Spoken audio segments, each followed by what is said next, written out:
Hey there, welcome to another episode of Coffee Solo. It is 7:38 p.m. Pacific Standard Time in Greater Vegas. This is February 1st, 2026. Today is Sunday. Makes this episode 2026-02-0101. If you're not familiar with DNS record serializing, I don't know what to tell you. That's where we are. Today's title, which I've done the title and a summary and a couple of about 4 ideas, I think. 4 things. Yeah, 4 things I want to talk about. Not in great detail. So today will be some ad-libbing. In fact, I only wrote it down because I was already in mind. So I said, all right, I might as well write it down.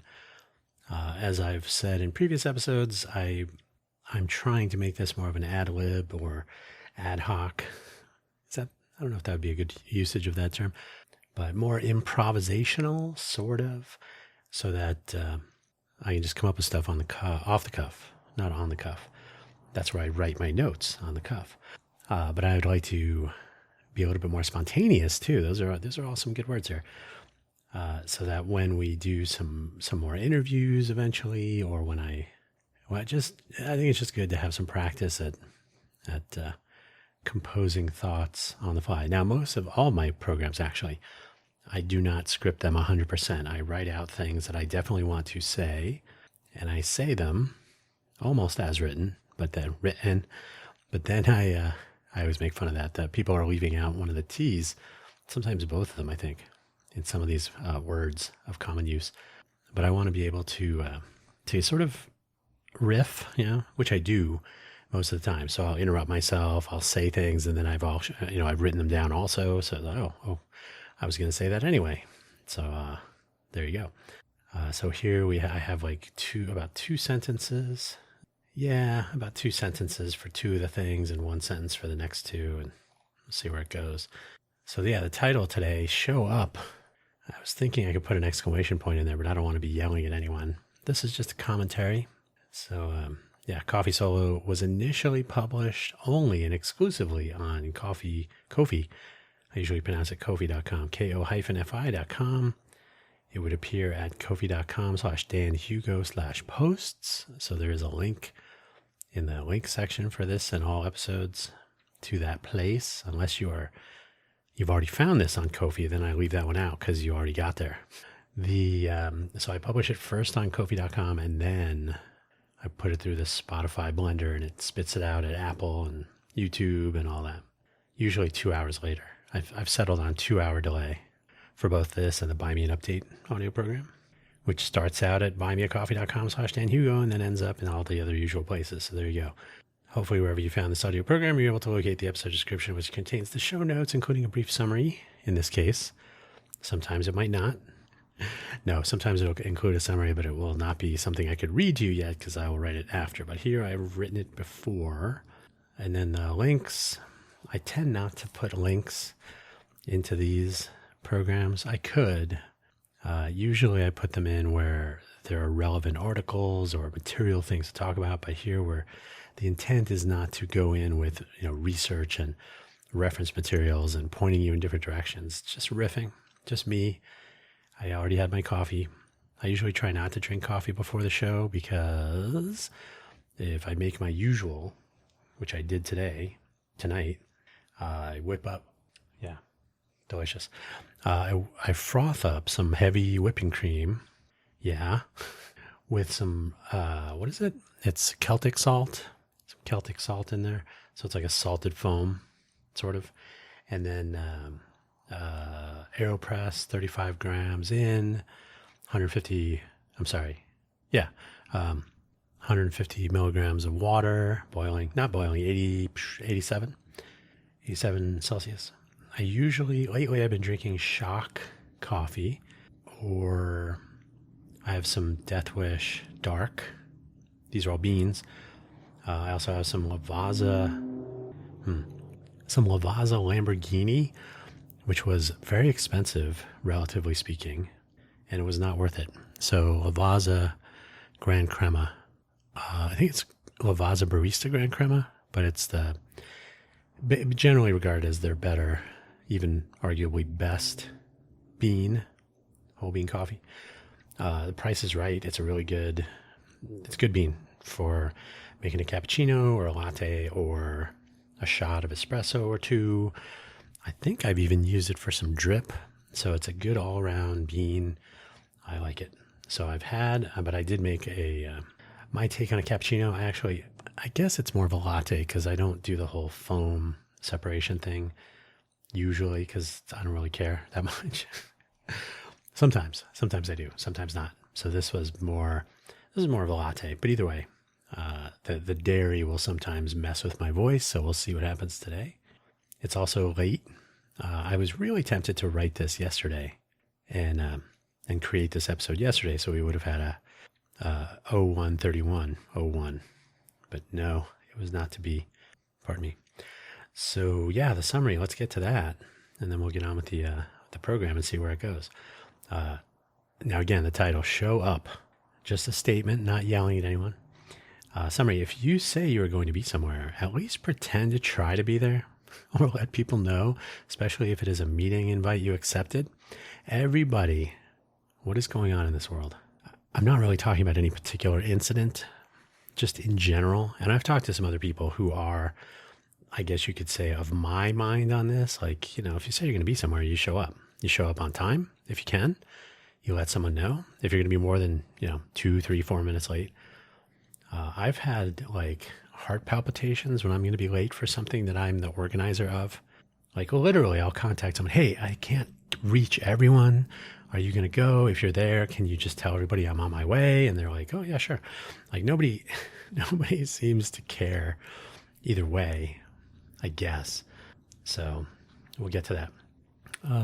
So again, this is first available at kofi.com/danhugo/posts, ko-fi.com. The hyphen is next to the zero key on most keyboards. Some people call it a dash, technically not. Hyphen, there's dash, there's N dash, M dash. I use the M dash quite a bit properly. ko-fi.com/danhugo/posts. And if you're listening to this or if you found this on kofi.com, then that link will not be there. The next one, Coffee Solo Home. This is where this is the primary point of publication. Now, even though I say that I publish it first on kofi.com, the homepage for this is actually my own personal homepage, danhugo.com. Coffee Solo and Buy Me an Update are both sort of personal vanity projects. There's really no larger purpose. So danhugo.com. Maybe I'll talk about the fact that I still haven't beautified my websites in the anything else section. But yeah, danhugo.com will have links to Coffee Solo and Buy Me an Update. And the profile page linking everything on the off chance that my own website or websites are disappeared for some reason. Buymeacoffee.com/danhugo is a freeform profile page on which I have all links to all things, some affiliate links. You do not need to buy me a coffee or spend any money. If you do want to, or if you click on one of the affiliate links, those are all things that I actually use, including coffee beans. All proceeds will go towards the purchase of coffee and or coffee accessories. It's what powers all of these efforts. Okay then, so let me add a little anything else. Why websites not done? Okay, so yeah, let's get started with the thing, the title. And again, when I title these episodes, it will basically be the first thing I talk about. I was kind of wishy-washy along the way when I was getting this started, like maybe I'll just call it something and then I'll talk about other things. But then how does the title connect to at least some of what I'm talking about? So now we'll just make it direct. The title. And this works if I happen to not have a title. If I just start talking about something, I'll just make that the title, whatever that is, whatever the something is. So, show up.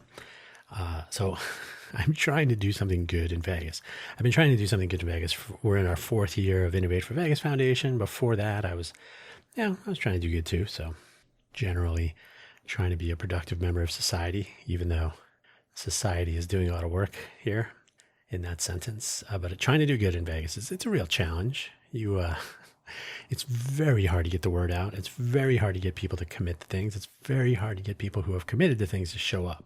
LinkedIn does not help, of course. But when people say they're going to attend an online meetup, I mean, online meetups, those are easy. You don't have to go anywhere. You literally have to just stop moving.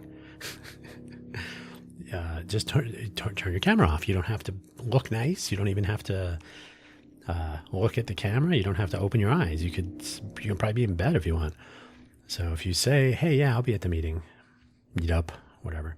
How about showing up? Wouldn't that be nice? This is a universal problem.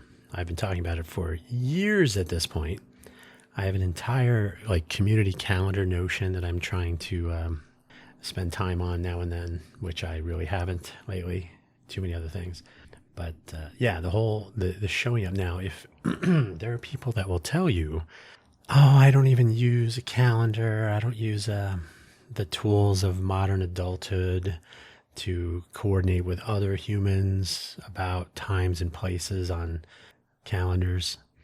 Yeah, I don't like using those things, but I also don't show up to those things. Silly me. I have no patience for those people. Honestly, I don't.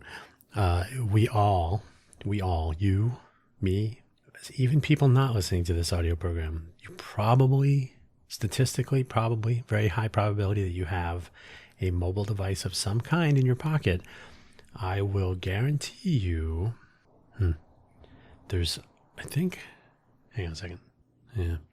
There was something on my desk that would vibrate just slightly, just from building vibration. So I had to move it. Okay. So I will guarantee you that you have some way of checking a calendar somewhere. You can accept or decline or mark it tentative. Even as the appointed time approaches, you can let the organizer, the person with the calendar who has sent you an invitation to participate in something, you can let them know, hey, something has come up. As Marsha Brady might tell you, something has come up. I can't make it. But if you decide to not make it and then not tell anyone, you are not going to be invited again, as far as I'm concerned. There's another option. You don't say anything at all, and then you wait till the last minute, and then you're like, oh, I'm not showing up. But yeah, the RSVP or just general. Here's the deal: when people do that, and I'm not picking on any particular thing. This has been true for years and years and years for me.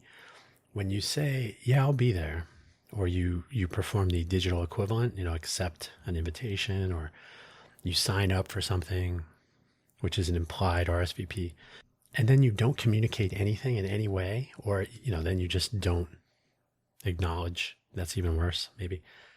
Like, are you going to come to the meeting? Yeah, I'll send you a calendar invite. Okay. Are you coming? Yeah. Well, just accept the meeting, because you know what? Other people can see that. Then people will know who's going to be there. Yeah. So people just don't get it. And I got to be honest, if you're one of those people, you're being very disrespectful to the other people that are going to participate in this gathering, whatever it is, and the organizer especially. Sometimes there are actual material plans based on people showing up. Like, hey, I've made arrangements for a meeting place, a room, a venue of some sort. Or getting food delivered, whatever it is, right? There could be actual commitment to this. And then when you just simply don't show up, you are undoing any goodwill. So I've one of my ideas for like a blockchain application. The blockchain is fine. I'm not a cryptocurrency fan, but a blockchain application would be something like, and there's something called Timecoin, which is for sort of keeping track of volunteer time spent, right? So you get some sort of, there might be some value in it. I don't know what the marketplace is for Timecoin, but Timecoin, the notion was, instead of getting actual money for volunteer effort, you would get some sort of a cryptocurrency token of some amount, some magnitude, and it would indicate, you volunteered for 4 hours, and another 4 hours, 2 more hours, 4 more. So if anyone were to ask, you'd say, look, I have these evidence of my participation, my volunteer time spent, time and effort. There you go. How about this? If you are invited to a meeting of any kind, a gathering, an event, whatever it is, with the option to publish that invitation on a blockchain, not the blockchain. It could be done in some number of ways.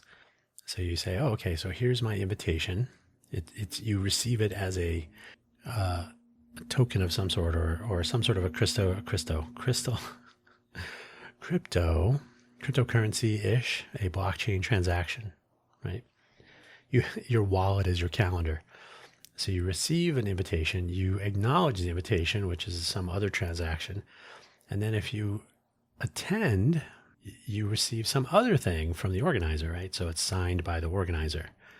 So the invitation and the acknowledgement of attendance or participation.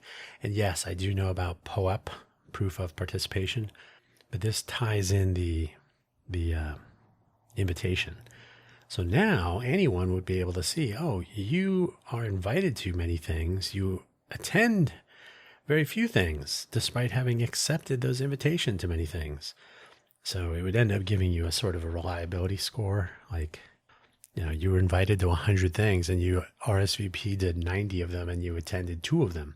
I would not be surprised if that sort of statistic were realized many more often than we would hope. So, so POAP and Timecoin and whatnot. So there are blockchain thinkings around this.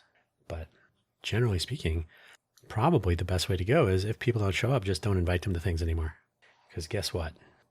Not showing up to meetings is probably an indicator, a red flag, if you like.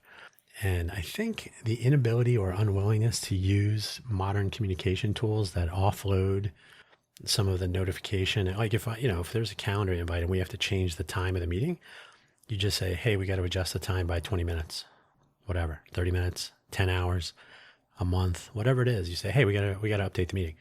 Oh, okay, I can't make it at that time. Oh, let's figure out a time that works for everybody, right? You can enter into a quick conversation. You have everybody's contact information. You have a channel to share this information. You can set on an update time, right? Okay, we've settled on it's delayed for 1 hour. Same day, same place, just 1 hour. So nobody shows up at the previous time, waits for 50 minutes and says, I guess they're not coming. And then everybody else shows up 10 minutes later, right? So you synchronize everybody on a calendar, right? This is not, it almost came out when rockets did. It's almost rocket science. It's the 80s, 90s? I can't remember exactly. Apple has played a fundamental role. So has Microsoft. Outlook calendars. Outlook calendars, and they've done a lot of work with the calendar standards, the CalDave protocol, the iCalendar stream standard, which Apple has done a lot of work on. When somebody sends you add this to your calendar and it's in your email, they want to send you some sort of a structured date for something, which more people should do this. They go, send this or add this to my calendar or something. Or you'll get an email, hey, you've accepted an invitation, or here's your, you have registered for this event or whatever. And it'll send you a vCalendar text file. Most email clients can do something with it. So if you have an integrated email client with a calendar, or most phones now enable this. I mean, Apple has been pretty proactive with calendaring. Google Calendar is okay. There's a couple of things about their implementation that I don't care for. But pretty much if you have one of the 2 major mobile phone platforms in the US anyway, somebody sends you an ICS attachment, your email client's going to say, oh, that's a calendar, vCalendar. Let's add it to the calendar. And then you're done. Look, it's in the calendar. Oh, now they have to update it. There's a whole infrastructure for updating and getting version numbers of each of the vCalendar structures.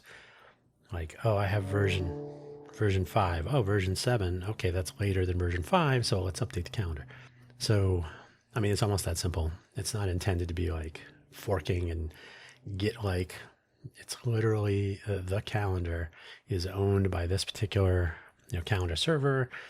You subscribe to it. You know how to do that. Or you can just send someone an ICS file. Anyway, all this stuff has been worked out and it has functioned pretty well. Everything will have some complainers and detractors. But the calendar infrastructure of the world does work. There are some caveats. There are some caveats about, I think it's like birthdays. an event that has just a day. So a birthday is a classic. The birthday has one day, but when does that day start? So if your birthday is January 1st, or if you want to say New Year's Day is January 1st, well, it's January 1st, starting at, time zero, right? 24 hour clock, say midnight, 0, UTC, and then you apply whatever adjustments and whatnot, but it's going to start in UTC. Well, if I'm in -7, right? Are we -7 right now? I totally space on this, so I just want to make sure I'm correct. I think we're -7 because we're in standard time right now. Date. Wait, date. Date is PST. What is PST? So PST is -7. I'm dumb. I will tell you, I have implemented a whole bunch of time zone stuff for Postgres. So when you have to think about this stuff, there's a lot. Oh, we're at -8 right now. Oh, stupid. So yeah, I let my phone tell me. Okay, so we're -8 right now. We're -7 in summer. Great. Spring forward, of course. So we're -8. So yeah, I always think of Arizona. My parents live in Arizona, so they're ahead right now. Okay, so we're -8. Whatever the case, the example I'm giving is because the date starts officially, really, at 0, UTC offset 0, right? So midnight, UTC 0. Well, where are you? So at the date, when you look at your calendar, it will look like, oh, so-and-so's birthday starts the day before. Well, it starts on the day of, but in UTC 0 offset. So that's one of the things that bothers people. And that's reasonable. I don't know. I can't remember if there's like a standard way of indicating what the kind of the home time zone is. So either way, that's a minor thing. So there are standard ways to transmit updates and status, and there's an extension mechanism, which is a little wonky. All these things are very nice. And by the way, for my Postgres stuff, I would agree that it's best practice. You basically store all dates as UTC 0. So if I were to put a -8 time in for Las Vegas, I would store it as UTC 0, right? So it's stored as so you add 8, so it would be 4 o'clock in the morning. No, yeah, 4 o'clock in the morning. It's 8 o'clock right now, 8:02 p.m. Pacific Standard. So it'd be 4:02 a.m. UTC 0. So I store that on February 2nd. And that way, when I pull the time, I know what the time was in UTC. And then I can say, okay, well, the time zone of this event or the time zone of the client that wants to know or whatever. So you always have a standard base.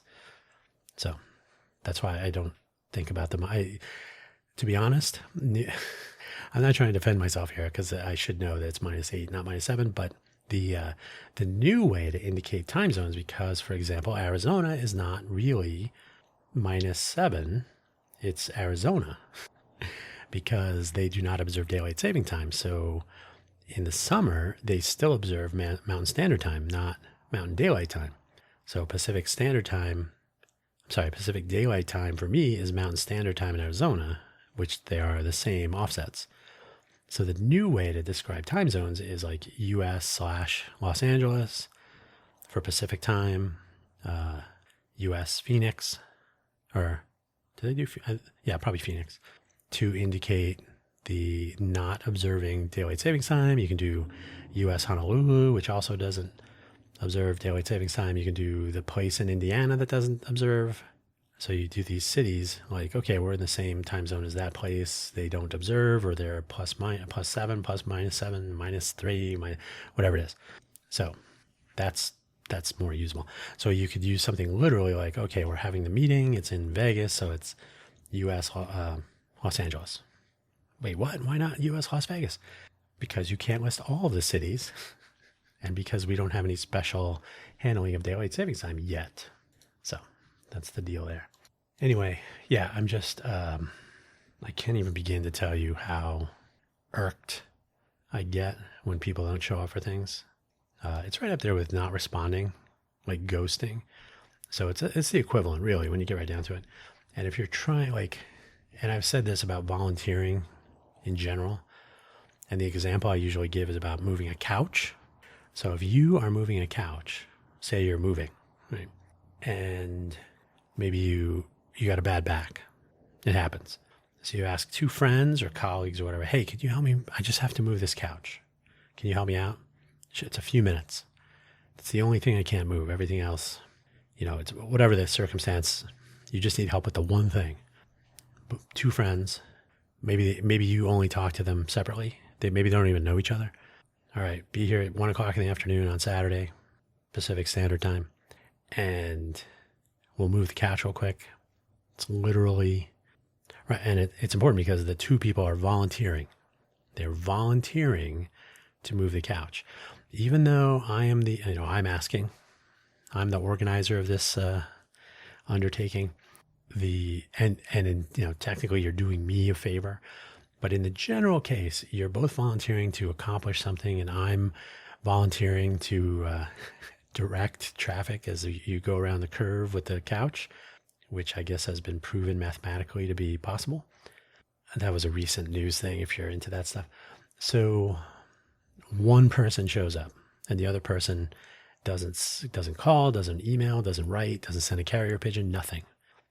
Like, well, okay. So one person decides not to show up. The person who did show up, I can't help him, her, whoever it is. So like, well, thanks for coming anyway. I can't even try. I know my back has a problem, right? Maybe it'll be better in a week or two.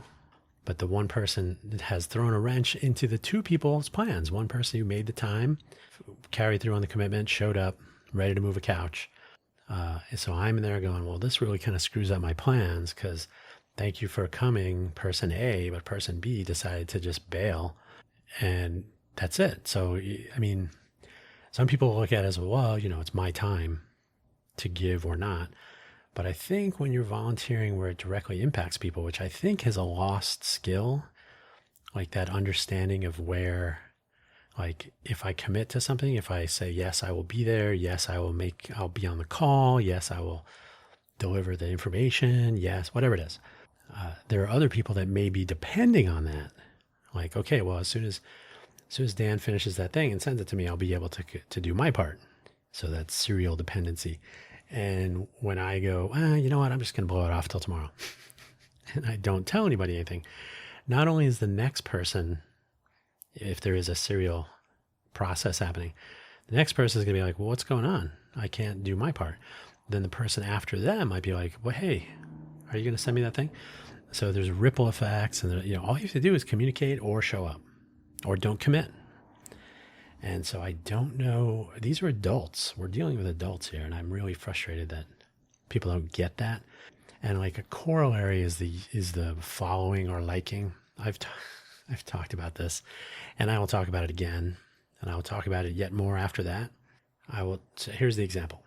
When we were pondering this startup platform for missing people, my non-technical, air quotes, co-founder, her daughter had gone missing for a couple days.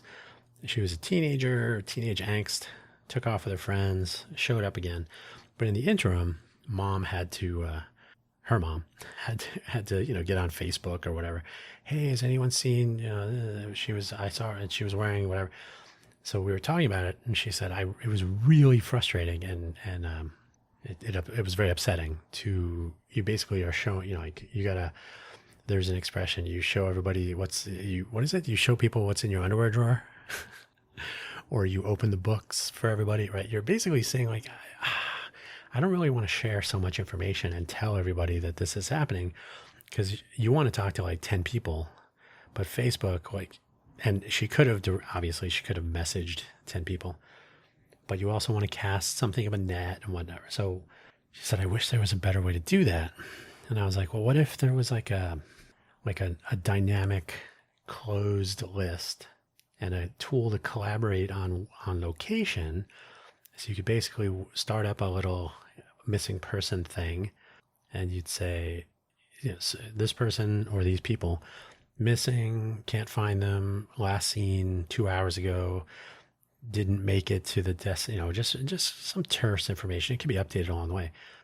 because now for minors, it might be a little bit easier, but generally speaking, the local law enforcement or whoever is going to try to help at that level, they may or may not be on your timeline, right? So panicked parent, freaking out mom, that's not someone who's going to be like, oh yeah, sure, I'll hold.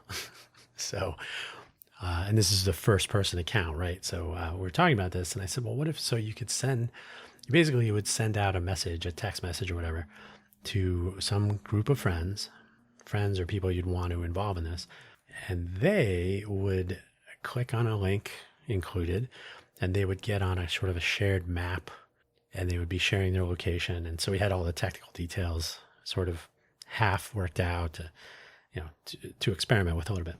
Like, yeah, so everybody could then commence looking, and you could see where they, okay, I looked over here and I checked out over there, and or make some notes, or hey, I talked to so-and-so. So you basically have this shared project dynamically created with the locations and the timestamps and the comments and who's looking and so on. And then when law enforcement, if they do need to get involved, you would say, well, here's where we are so far, right? So you'd have a package of the process and the progress of everybody trying to help out. I spoke to people from FEMA for the Amber Alert system. FEMA comes to Vegas for various things, so I was able to speak to people, and they said, yeah, Amber is a pain because it varies per state. So something like this actually sounds pretty interesting because it empowers normal people. You don't have to deal with the Amber Alert system. And if somebody crosses a state border, then you have to deal with a different state and do another Amber Alert there and so on. So, and I haven't kept track. This was during the pandemic. So, 4+ years ago, maybe 5. It wasn't like March of 2020, but it was somewhere in 2020 or early 2021. Anyway, so the reason I'm telling you this, when we were doing this, I started looking at how people share and try to get the word out, just like my friend had described. Like, you go on Facebook, you share the stuff. So people on Facebook also shared. I haven't been on Facebook in a long time, a couple of years. So back then, you would see all the time, especially on my garbage account where I followed everyone. So anybody who requested, sure, recommended, follow. So I had 5,000 following, whatever, mostly garbage. But I would see all kinds of chaos. So you'd see every day, resharing missing person, picture, and some of them would be the standard missing person form, the local law enforcement, wherever. So they mostly were not in the Vegas area, but some, a mix of various places, far away, near, and they're, missing person, last seen, whatever. And it would, the picture, the screenshot that they would share, and I'm guessing this was a feature of the missing person data platform or whatever. So they all look kind of the same. So you'd click on a link and it would take you to the report status, so on. So people would share these things, they'd comment, a little hands pressed together emoji. Some people say that's a prayer gesture or a Y if you're a Thai people. But whatever it is, it looks like hands pressed together. And a heart, and I hope they find them, and thanks for sharing, and all that. Now, here's the problem. Like 90% of the time, click on the actual link rather than just blindly sharing it. This person was found safely, and the date would be like a year ago, 6 months ago. Of course, there would not always be happy news, but either way, the person was no longer considered missing. The image would not update, so they're sharing around this image from, a year, 2, 3 years ago, whatever it is. So they're sharing old information. So this tells you two things. One, they did not bother to see if the person is actually missing, or people, right? Is this still a valid thing? Because I'm not even going to take the bare minimum effort and time to click on the link and find out. Because guess what? If you clicked on the link, you might find some information that would be useful if you wanted to help with the search in some way, right? Maybe I did see this person. Maybe it is near me. Maybe there's some detail that oh, you know what? That sounds like... No, you didn't do that. You didn't click on that. You didn't read. You blindly shared it. So the second problem is this. You wasted your time And then every single person that also had the same mindset, like I'm just going to share and like and emoji and comment, nobody's clicking on anything. So you wasted your time and their time. And then they would be, they repeat the process. So they don't click on it either. And then they waste more people's time by sharing this thing. Now let's assume that happens, like you share one thing and 100 people do the same exact thing. So now that multiplies very quickly, right? A geometric progression of silliness. So you get tons and tons of people who are liking and sharing and resharing and all these missing person reports. And maybe 1 out of 100 is active, right? Like somebody's still missing from yesterday or 2 weeks ago, but you've shared 99 other things that are, people are, they were found 6 months, 12 months ago, not missing anymore. Unfortunate endings or fortunate, whatever it is. So instead of sharing 1 active missing person report, you're sharing 100 that you never clicked on. And so it's a tremendous waste of effort and time and energy and emotion. It's just garbage. So I kind of view the calendar thing as the same thing, right? People, they no longer engage with what they're interacting with. You get people who like things. I just burped a little bit, sorry. You get people who like things to be, put this in air quotes, supportive. Like, did you read it? Nope. Okay. I have LinkedIn pages. I hate LinkedIn, just to be clear. But it is a mechanism that can be used somewhat to engage with the larger community here in Vegas, Greater Vegas. I have found that essentially you're going to get, if you invite someone to follow a page, they will follow the page sometimes, and then that's the last interaction they will have with it. So the act of sharing an invitation with them within the LinkedIn ecosystem, usually, like invite to follow, right? You can invite, for normal, non-premium, you get 250 invites per month. And if people accept the invitation, then you get the credit back. So you can invite another person. So 250 people, maybe you'll get, we have Innovate for Vegas Foundation page on there. We have like 850 something, 858, 9, 7. That's been over, we're in the 4th year. So every once in a while I'll invite people, whatever. And, but we get 0 engagement. We get 0 interaction, 0 people reading, following through, resharing. So it's not really useful for anything except for the fact that they knew for a moment when they click the follow button that, this is something that exists.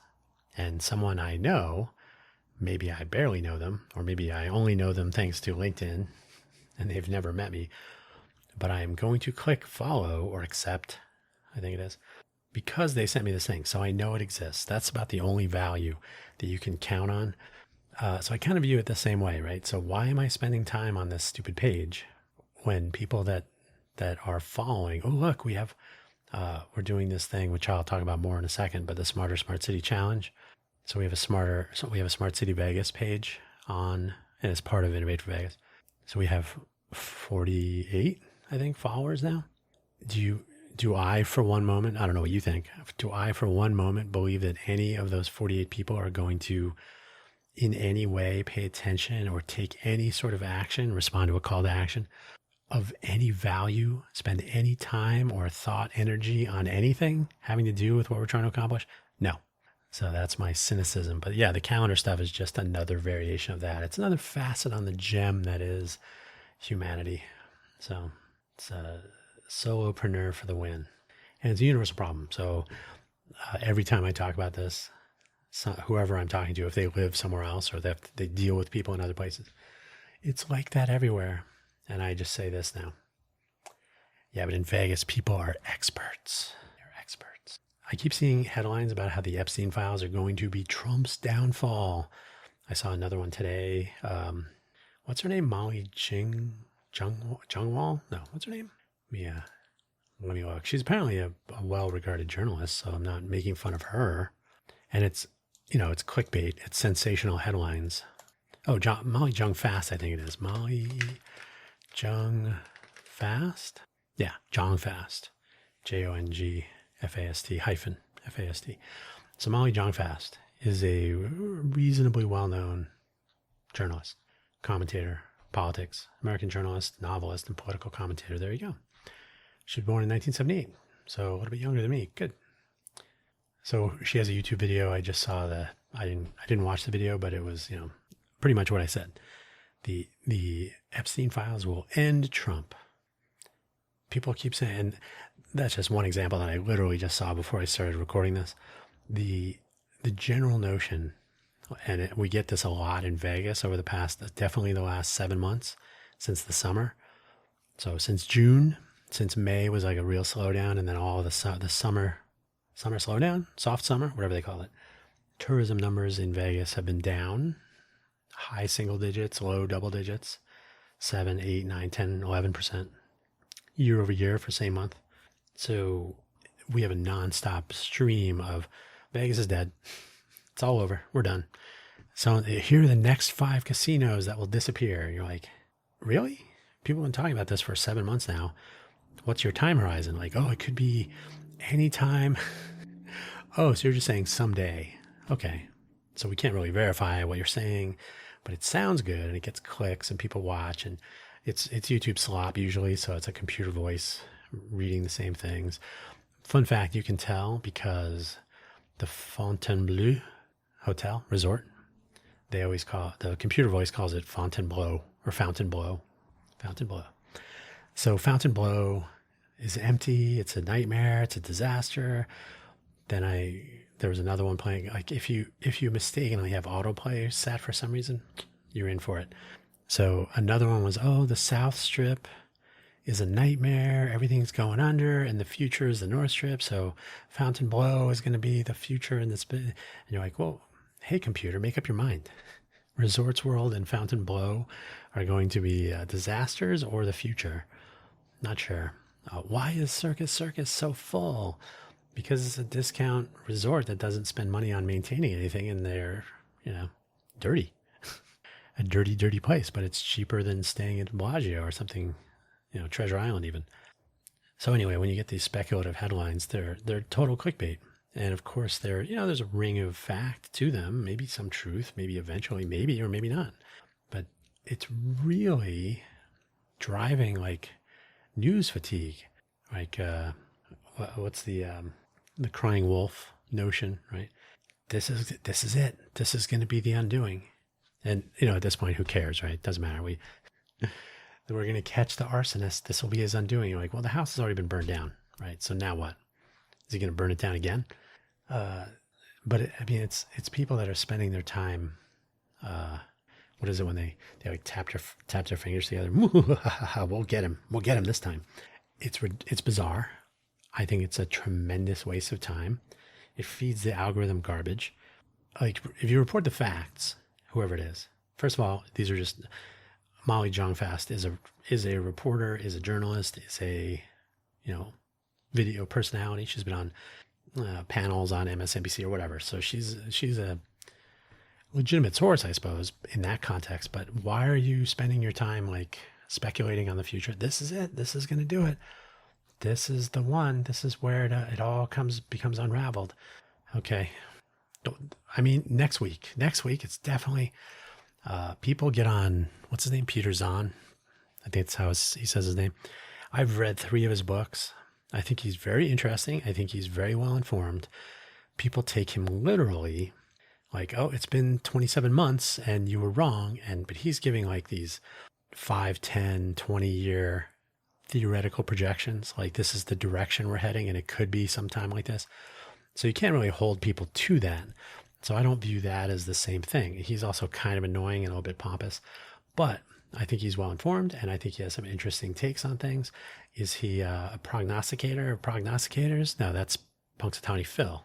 We only believe in a beaver or a Groundhog Day. Sorry, groundhog on Groundhog Day. We do not trust humans to judge these things. But anyway, so Peter Zahn will make these long projections, right?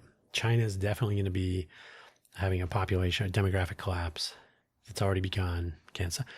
What? They had 10 more babies today he's talking on a time horizon of like the next 50 to 100 years.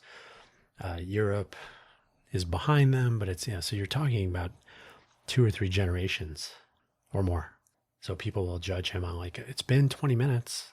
How come it hasn't changed?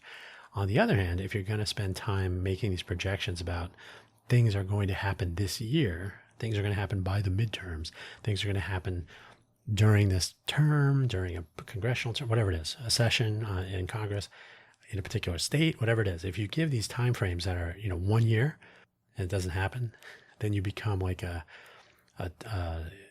Y2K, what do you call it, conspiracist. The sky is going to fall. 2012, it's the end of the world. It's on the Mayan calendar. That one was funny. I haven't checked it. I haven't gone back at this, but I believe what the problem there was that they just didn't project anything after 2012. That was it. Like, how long do you have to have your perpetual calendar mapped out for when you're like chiseling it into stone? The Unix epoch was going to end in 2038, but I think Linux has sorted that out. So I think we're good for a long time. I don't know if they're using 64-bit or, let's see, Linux epoch fix. Let's see what they got. Solutions for the year 2038 problem, Y238, cute, where 32-bit systems will experience an epoch time overflow because the epoch started on January 1st, 1970.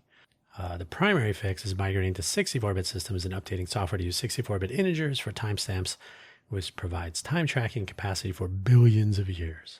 Shoo. Midnight UTC, January 1st, 1970, midnight UTC. We already talked about what that means. And it was going to overflow, so it would all the bits would roll back over to 0 on January 19th, 2038 at 3 o'clock, 14 minutes and 07 seconds UTC. So earlier when I was saying UTC 0, UTC offset, I just want to make sure, because UTC just means offset 0. So UTC is not GMT, by the way. They're close, but technically they're different. So yeah, it's getting very tiring. And the problem for a journalist to say that, you're like, well, hopefully they know something. They probably don't know much more than, what you've already been reading and hearing about. It gets bothersome when YouTubers and TikTokers start speaking, this is the end of whatever. And that's what we're getting in Vegas a lot of. That's it. Vegas has got 6 months to live, and then it's going to be a dumpster fire. Some of that may be true, but the problem, though, is that you just get deluged with this speculation. And it's a combination of like, I want to get there first. And if I'm wrong, nobody's going to care. But if I'm right, I can always go, look, see, I was right. But it's a fire hose that's distracting, and it drives people to, like, if you keep hearing the same thing over and over again, eventually, I heard this somewhere that Vegas is going to be dead in 6 months. So why should I plan for anything in, next fall? Well, because what is it? The rumors of our death are, no, what is it? What's the Mark Twain thing? Are overstated. Rumors of my death. Is that what it is? No. Reports of my death are greatly exaggerated. Yeah, that was a Mark Twain quote. Reports of my death, greatly exaggerated. So yeah, Vegas could say the same thing. There's still billions of dollars being spent on projects and renovations and baseball stadiums and so on. I think there could be better communication and coherent messaging about what's going on, but whatever. Anyway, so we ended up, we're still on the second thing. So literally headlines, but also, so when I see this, they're headlines and news, but the YouTube titles and thumbs tend to be more sensational. So you really got to drive people. It's all over. In a general sense, on some social media platforms, that the end is nigh. This is dumb. Again, fatiguing, a little bit misleading. Things that haven't happened yet. Once you get out, if you report on things that happened while you're reporting, like you're watching something happen, like, oh, look, the fire is getting worse. Great. But as soon as you start projecting into the future and the fire could still get worse, like, well, maybe you have to make sure people understand that you are not reporting on news anymore. You're reporting on speculation, which could be wrong as you're saying it. News is giving way to aspirational and motivated reasoning. Motivated reasoning is a horrible thing. But it's part of the problem. It's part of the problem that people are reporting like this. And I think everybody's doing it because you got to fill 24-hour, put your air quotes up, news cycles to which I would say news happens 24 hours a day anyway, in any time zone. So the fact that there's a news cycle that you have to contend with is a production problem. It is not a real time, the way the world is functioning problem. So, but you just have to get your news printed out to the news desk so somebody can read it into a camera. What's going to happen next? Well, what could happen, these Epstein files could be his downfall. But which week was that? Make sure you timestamp that so people know when you keep saying it over and over again. So we're going to, how about something happier? So we're going to try this Smarter Smart City Challenge through the whole year of 2026. So my plan so far, I've mentioned that it's very difficult to get the word out here in Vegas. Our local media, our local news and newspapers, the two papers of record, Las Vegas Sun, left-leaning, Review Journal, right-leaning. We have a couple TV stations. What are they? 8, 3, 5, maybe 13, maybe. Some print media.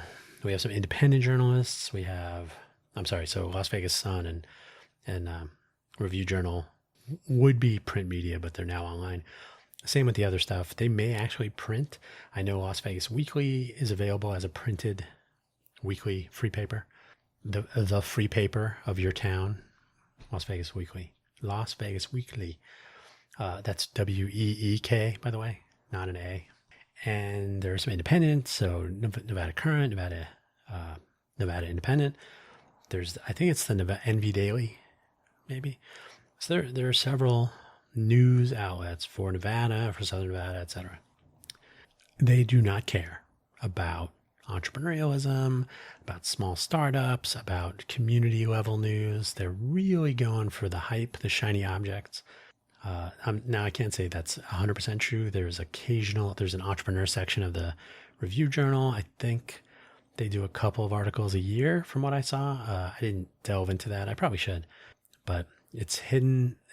Never do any of these things make their front page. Never do they get the news attention that they probably deserve. I've talked about this more in the Cafe Genius Impresarios programs where for all this talk about being a global innovation hub and then, our startup scene is, there's plenty of, Global Entrepreneur Week, zero mention anywhere that I could find except for the Global Entrepreneur Week website. I don't know if it's GEW Nevada, maybe, but for better or worse, that week, and it's been 3 years so far, 3 years of Formula One, 3 years of participating in the Global Entrepreneur Week, which is a global event, but unfortunately so is Formula One. And so when the Formula One race is taking place here in the Las Vegas area, on the Strip and near, it is the very same time for all 3 years so far that Global Entrepreneur Week has been taking place around the world, including here in Vegas. So which one gets the news? Which one gets the coverage? You can probably guess. So when we say we're going to do a Smarter Smart City Challenge through 2026, what we're saying is everyone is invited to participate. Anyone who has any idea to make our smart city smarter. What if I'm not a coder? That's perfect, because we don't want just a bunch of stupid applications. Really think about the things that you think could be better about the place where you live so that you make this you can't just say, oh, it's a smart city because we have traffic cameras and everybody has internet access. That's not what a smart city is. You start with the people in the smart city. Are they living better lives, public safety, access to resources? Are they able to, I was going to say profit, but that's not exactly how that would work. But does being a smart city make life better, demonstrably better? Do people feel it? Do they even know they're in a smart city? What is a smart city? And, you can ask, wow, it's smart lighting. Oh, where do you work? I work at a smart lighting company. Of course you do. So the people that live in a smart city will judge whether is this a smart city? It doesn't seem smart to me. Vegas, the joke is that the state bird is the traffic cone, right? There's a lot of road construction all the time. There's a lot of traffic in general. The shenanigans about the way the strip economy is working, how that affects people in second order, right? Like if fewer people are visiting Vegas, and I'm going to guess it's 38 million I don't know if the final number is published yet. Let's take a look again. LVCVA, lvcva.com, research. Ooh, ha ha ha ha ha. So the numbers are published. I was surprised, but probably did come out yesterday. So they always lag by 1 month. So the numbers for December published for January, probably yesterday, 31st, or maybe the 30th. So total annual visitors, 38.5 million. I was guessing it'd be about 38 something. So there you go, 38.5. I said it would be a 10% reduction from 2024. I think 2024 was 41.7 million. So I think I was pretty close. 6 million people attended conventions, 150,300 hotel rooms. I've seen that number bump up to 155,000. So this must be because of the Tropicana being demolished, perhaps. I don't know. 150,000. Average daily room rate, $183. That does not include resort fees, which are 35 or more, 80% occupancy rate. 55 million people flew through Harry Reid International Airport. I don't know if that means, clearly the first question anyone should ask is 38.5 million people visiting, but 55 million people went through the airport. What does that mean? So I don't know how they're counting those numbers. But surely some of those people were making connections, I guess. So it's hard to say. That would be an interesting statistic to drill into. 43 people per day drive from California to Nevada. There's some other stuff there. Yeah, LVCVA, Las Vegas Convention Visitors Authority.com/research. Like you're researching the thing. It's the LVCVA Research Center. So I just gave you the summary on the homepage for that. There's a tourism tracker. Let's see how many people are here for December. It'll be something 3 million-ish. Yeah, 3,091,000. Last year's 3,405,000. So it was a 9.2% dip. It's about right. Yeah, again, I was gonna, I don't know if I said it was gonna be 7% or 10, whatever it was. It doesn't matter. The numbers are out, so that's good. Again, I was speculating, I was guessing, so it's nice that I was close, but those are the numbers. So now there will be yet more. The problem with December, this also, because it's December 31st, is included in that final report for December, and thus the year. That includes visitors for New Year's Eve. It includes visitors for Thanksgiving. It includes visitors for, Formula One was in November. But, I'm sorry, Thanksgiving is November. But so 2025 will have those typical holiday visits. There'll be the sporting event visits. There's no Super Bowl. That was in 24. So there, you can compare specific data points and justifications for dips or increases or whatever. Well, it'll be interesting to see how many people actually came for CES. So you can look at January from last year compared to January for this year. There's a whole bunch of numbers. You can take a look at them. The whole reason I'm saying this is that it's the thing people talk about instead of talking about local innovation. So they'll make these claims like, oh, we're a global hub of innovation. We're going to be the next Silicon Valley. We're going to be Hollywood 2.0. But the real thing that they're concerned with is visitors. And even though Nevada, the whole state, Nevada is a founding member. The founding state sounds a little weird, but Nevada is a founding member of the founding group of states of the, and I'm definitely not going to link to this, America the Entrepreneurial. I think it's .org. Let's see. It's .org? It must be .org. America. I just looked at it the other day. If I could type. .org, yeah. America the Entrepreneurial. No spaces. America I guess. Entrepreneurial.org. Renewing our nation's entrepreneurial promise. And it's a person with it might be an edger, like a concrete cutter, maybe. It's a push power tool. There's a motor, an engine on it of some sort, not a motor. And it's got some knobby tires. Yeah, I don't know what that is. It looks like a concrete cutter or an edger for landscaping. Either way, it's a shop with a forklift and this machine and some other things. So they're leaning into entrepreneurs that are doing more hands-on work. How about that? Which is fine. But the American dream needs a jumpstart. The path to starting and growing a business is harder than it should be. I don't think that's true. Depends on what the business is, obviously. Blocking millions of us from the opportunity to build a better America. We must take action. So they have the right to start. America, the entrepreneur. Barbers. Okay. I'm just looking at the site. Photography. Yeah, it's a lot of, I think there's looks like a bar or restaurant owner. There's somebody doing some sanding or routing on some, looks like woodworking. There's somebody, looks like they were working on some engines. There's somebody making sandwiches. There's somebody folding clothing. So it's definitely not people building AI startups. Those will doom everyone, I think. So America the entrepreneurial. So the problem, though, is that, in my opinion, I don't think Vegas, Southern Nevada, I don't think they understand how to enable that. Definitely not. So what the messaging for the site I just described is not, hey, let's form Silicon Valleys all over the country. It's definitely like hands-on, labor-oriented startups. Nothing wrong with those, right? Building homes, furniture, craftsperson stuff. Great. In fact, I kind of wish I had some of those skills. I really don't. But the people that can do that kind of stuff, you can totally form multiple companies. You can do, and roughly 80% of all small businesses in the country, and also true in Nevada, they employ no one. They're single person adventures.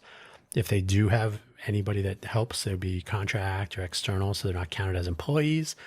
So literally, and it's the U.S. Chamber of Commerce, and you can find this information for wherever you live, probably your local economic development resources from your local government. They can probably tell you, yeah, it's like 80%. I think in Clark County, it was maybe as high as 82%. But these are startups that don't employ anyone, so you can, do I need to pay people? Well, sometimes, but you don't need to have employees. You don't need to have like office space. You can literally start a business today while you're listening to this. Like, just go form an LLC, or you can form a corporation. This is not legal advice, by the way, but I'm just saying, I have an LLC. I have a nonprofit.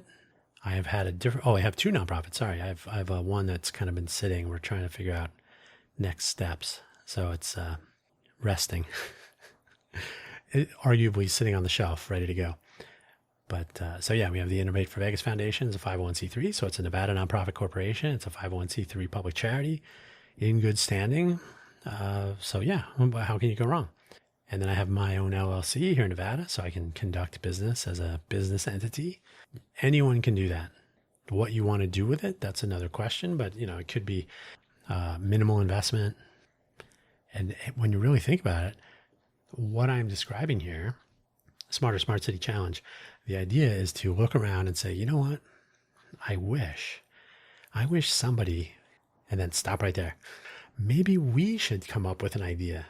So what will come from the Smarter Smart City Challenge? By the way, we were calling it the Smarter Smart City Hackathon, but the Smarter Smart City Challenge is something that I think will make more sense over the many months. And then we'll have a couple of hackathons in person. We'll see what kind of sponsorship and incentives and prizes, because that's how Vegas works. You cannot do anything for good. There has to be a free lunch. So we'll see what we can come up with there. But I was trying to convince someone of this. I don't know if they bought it. But hackathons, if you've ever been, have two upsides. There are several, but they have these two that aren't often recognized. Number one, you are looking at potential employees. You're watching them work if you want to, right? If you're there in an in-person event, you see how they interact with others. Are they an organizer? Are they a team player? Are they a leader? How do they execute on ideas? How do they handle stress? All that stuff. You can just watch them and say, wow, maybe you have an actual conversation and say, yeah, you want to talk on Monday or whatever, right? Number two, you may have this idea, you work with a few people kind of in a startup weekend style, where you end up like, hey, maybe we can actually take this somewhere. And you may have people not looking for employees, but looking for things to invest in. And they may say, hey, this is a cool idea. Can I give you $50,000? This is an example. Doesn't mean anything. can I give you, like, hey, let's talk about some seed funding or some angel funding, or I'm interested in seeing where you could take this idea, whatever the conversations are. So you're seeing not a pitch in 5 minutes, but you're seeing how do people do, how do they handle themselves? How do they work with others? What do they do with an idea? Can they run with it? What do they do when oh, this isn't working? Okay, well, let's pivot to, let's tune it. Like you can see these things live. So potential for hiring, potential for investing, and even without investors, maybe you'll say, hey, even if we didn't win the prize, we should take this idea and turn it into a little startup. And you got your team, your founding team may already be working on it, right? So, and that's kind of how Startup Weekend works. So, yeah, I think because, well, there are a few reasons, but I think because, sorry, period. I thought it was a comma. It's period. Because Southern Nevada, to be sure, is not completely coherent when it comes to enabling and encouraging an entrepreneurial ecosystem, my opinion, an entrepreneurial innovation ecosystem even. So if it happens, it's not because there was a ton of help. It was more like, oh, look, somebody's doing something. Let's shine a light on it and take credit for it in some way. But I think this notion of like, oh, we're going to encourage entrepreneurialism, I don't know that they know what to do. And mostly it's getting out of the way. I talk about the pillars of an entrepreneurial innovation ecosystem now and then on the Cafe Genius Impresarios audio program. You can find that on the Buy Me a Coffee page. Link directly to it. Cafe Genius Impresarios. Lots of F's and S's in there. So my local grocery store is a Smith's, which is a Kroger property. They got tons. I don't even know what's up with Kroger. They're a very big company. Their website is usually a disappointment, and we'll get to, I think that's the last thing I'll talk about. Speaking of disappointing websites, but Kroger is a pain in the butt. If you ever contact them for like customer support of any kind, be ready for disappointment.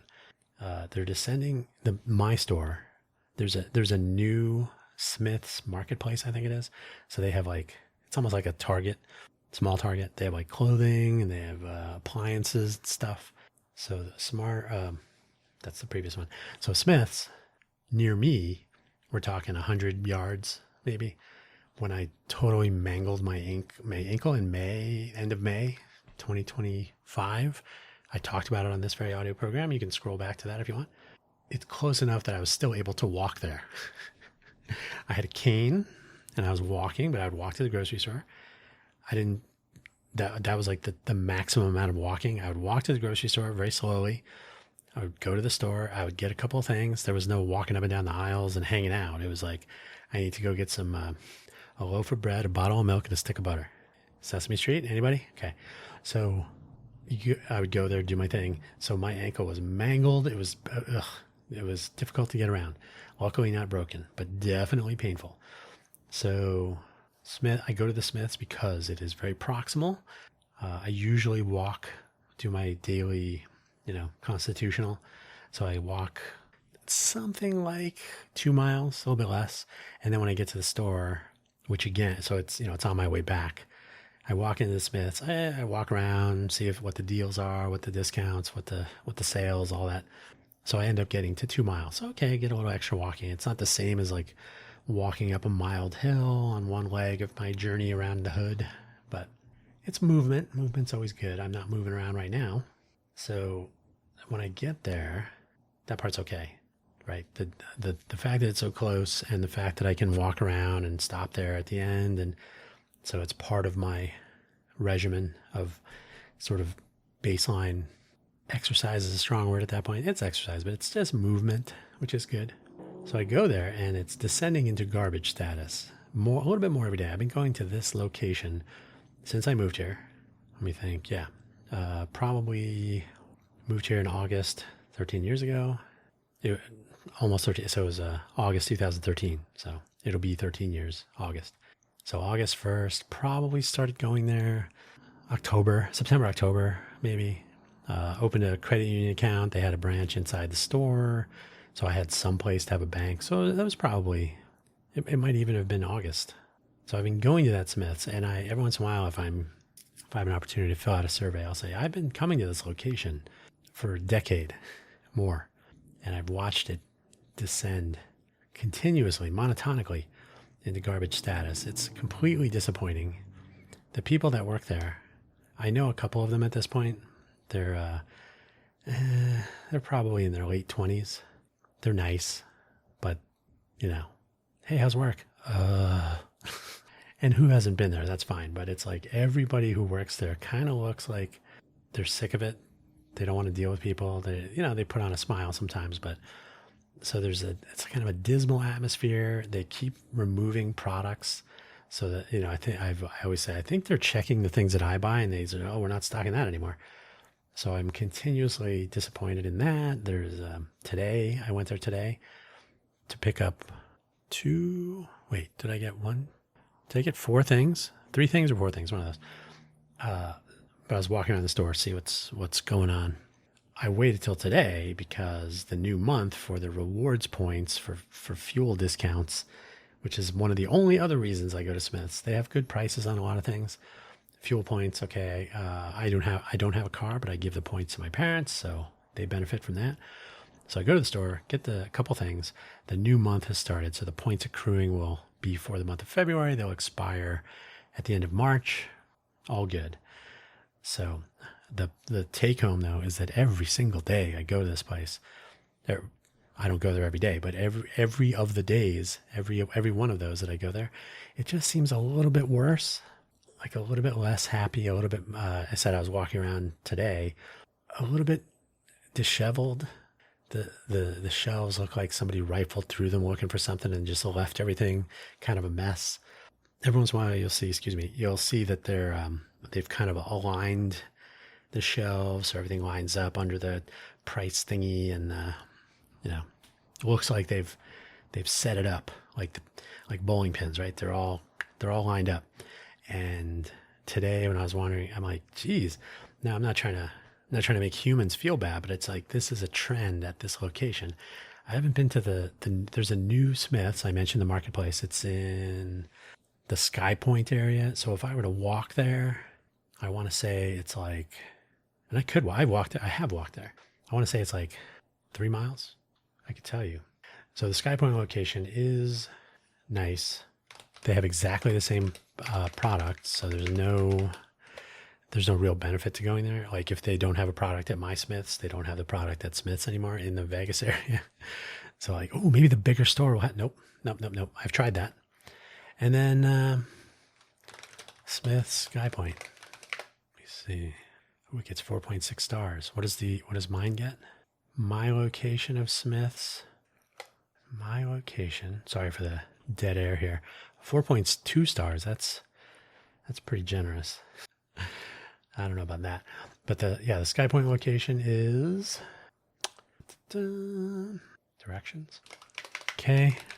The moment of truth. The directions are walking. Where's the total? Oh, 2.6 miles. Okay. So I have walked to this location.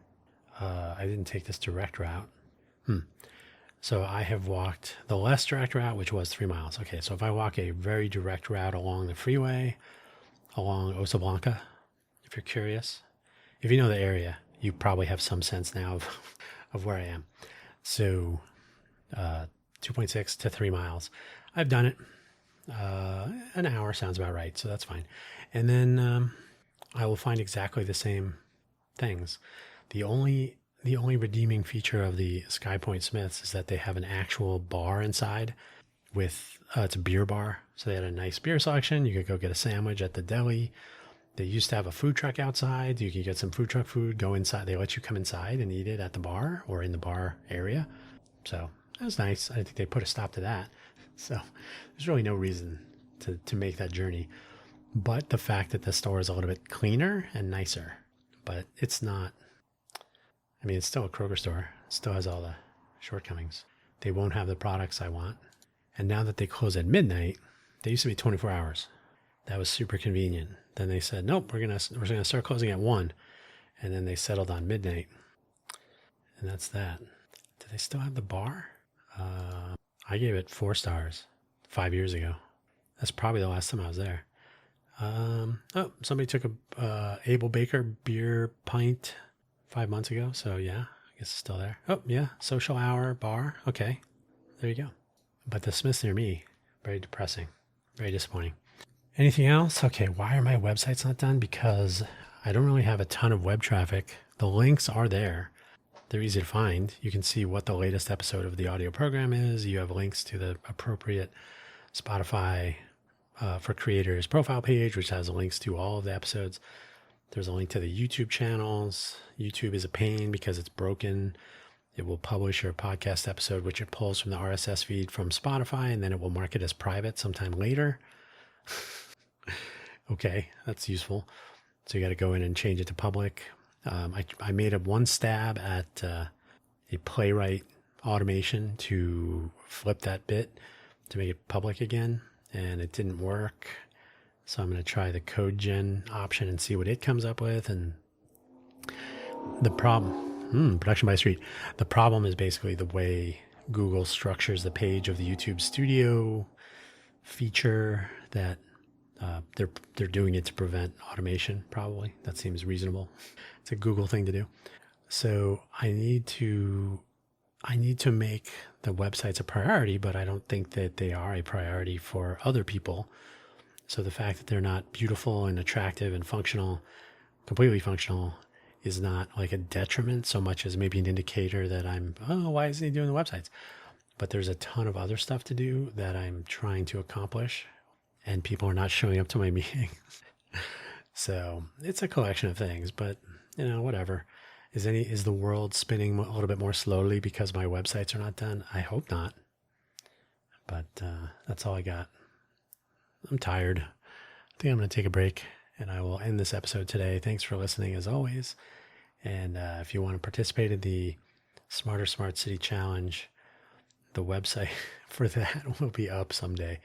That one's going to have priority over my personal stuff because we're trying to get this rolling by March 1st. March 1st, that's the early signups, so that we can get some more opinions on the dates for things and try to get an idea of what the participation levels will be. I've sort of penciled in. See, I'm going off topic, back to the old one there.